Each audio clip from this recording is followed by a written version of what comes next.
کہ باقی نعمتوں کو تو چھوڑو، اگر انسان صرف اپنی سانس جو ایک مرتبہ اندر لے کے جاتا ہے پھر باہر نکالتا ہے، آج ہم کہتے ہیں کہ انسان آکسیجن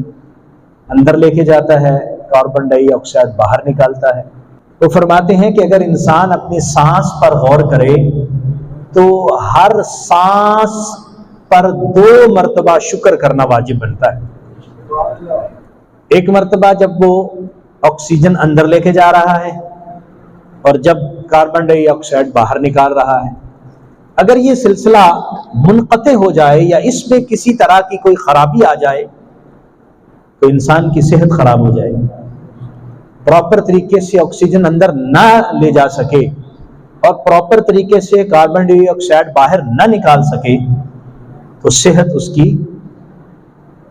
صحیح نہیں رہے گی۔ فرماتے ہیں کہ ہر سانس 2 مرتبہ شکر کو واجب کرتا ہے، تو آپ اندازہ لگائیے ہم روزانہ کتنی مرتبہ سانس لیتے ہیں؟ ہزاروں مرتبہ، اور شکر کتنا کرتے ہیں؟ بہت کم۔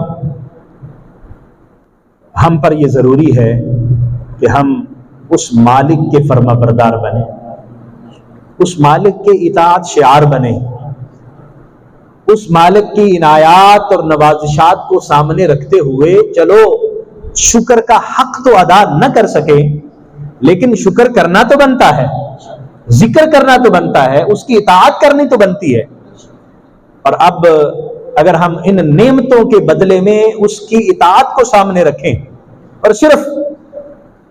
چند موٹی موٹی نعمتیں یا ایک نعمت کو جو میں نے ذکر کیا ہے اس کو سامنے رکھ کے اور اس کے بدلے میں ہم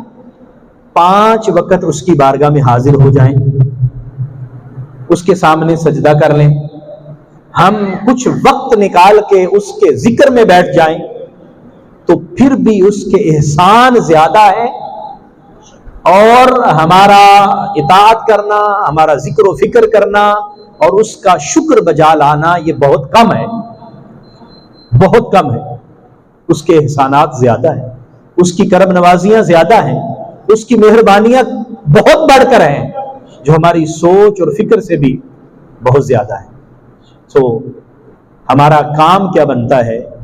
کہ ہم ہمیشہ اس کے شکر میں اپنی زندگی بسر کریں، اور صرف یہ نہیں کہ اس نے ہمیں فرمایا کہ میں نے تمہیں یہ نعمتیں دی ہیں، چلو تم نماز پڑھ لو، چلو تم ذکر کر لو، تو وہ نعمتیں ان ذکر کے بدلے میں ہو جائیں گی، ان عبادات کے بدلے میں ہو جائیں گی؟ نہیں، اگر ہم ان عبادات کو بجا لاتے ہیں، اللہ کی اطاعت اور فرما برداری کرتے ہیں، تو فرمایا تم اطاعت اور فرما برداری کرو، اس پر اس کے علاوہ تمہیں انعام عطا فرماؤں گا۔ جو نعمتیں دی ہیں وہ الحمدللہ ہیں، وہ چل رہی ہیں، لیکن اگر ہم اطاعت کریں گے تو نعمتیں اور بھی بڑھ جائیں گی۔ اگر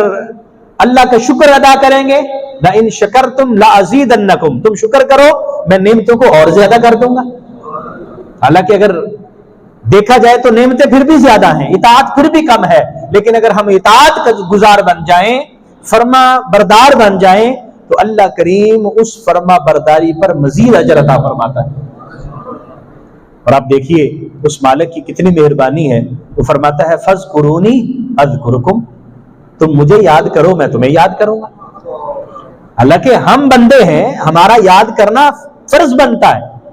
ہمارے اوپر ضروری ہے کہ ہم اس مالک کا ذکر کریں، اسے یاد کریں، اس کے انعامات کی یاد کریں، ہم اس کی مہربانیوں کا تذکرہ کریں، یہ ہم پر ضروری بنتا ہے، کیونکہ جس پر کسی نے احسان کیا ہو، جس پر کسی کی مہربانی ہو، اس منعم علیہ پر ضروری ہے کہ وہ اپنے منعم کی شکر گزاری کی بھی کرے، اس کی تعریف بھی کرے، اس کی حمد و ثنا بھی کرے، جس نے انعام کیا ہے اس کا تذکرہ بھی کرے، یہ تو واجب ہے۔ لیکن وہ فرماتا نہیں فَاذْكُرُونِي أَذْكُرْكُمْ، تم مجھے یاد کرو، اس کے بدلے میں جو باقی نعمتیں ہیں وہ تو ملتی رہیں گی، لیکن ایک اتنا بڑا تحفہ تمہیں یہ دوں گا، تم مجھے یاد کرو گے تو میں تمہیں بھی یاد کروں گا۔